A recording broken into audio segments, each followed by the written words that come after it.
बहुत ही पुरानी बात है। एक गांव में एक धनवान सेठ था। जितना मालदार था उतना ही चतुर और कंजूस। एक दिन शाम के वक्त सेठ को शौच जाने की जरूरत महसूस हुई। उस जमाने में घरों में शौचालय तो होते नहीं थे।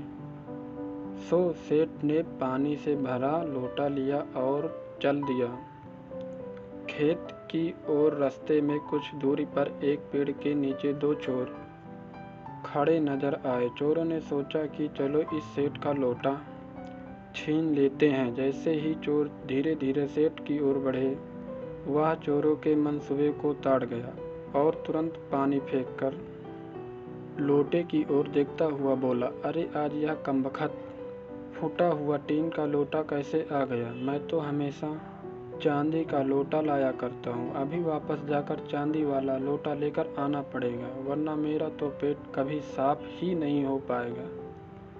इस तरह कहते हुए सेठ वापस घर की ओर लौटा दिया। चोरों ने भी सोचा, सेठ को चांदी का लोटा लेकर आने दो, तभी छीनेंगे।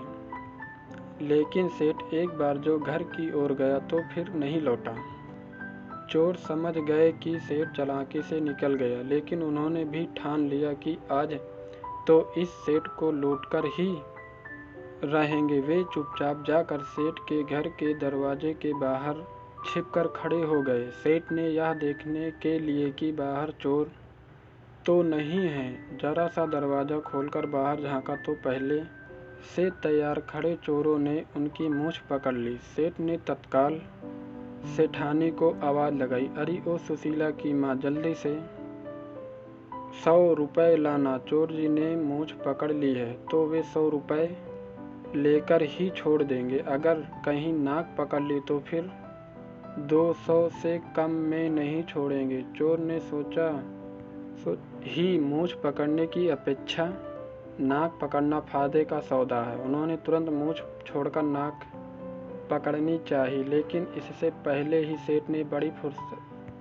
फुर्ती से मुंह अंदर करके दरवाजा बंद कर लिया। फिर अंदर से व्यंग्यपूर्वक चोरों से बोला, मूर्खों, मैंने तुम्हें 8 आने का फूटा हुआ लोटा नहीं दिया तो 200 रुपए क्या दूंगा? चुपचाप यहाँ से चले जाओ, यहाँ तुम्हारी दाल नहीं गलने वाली।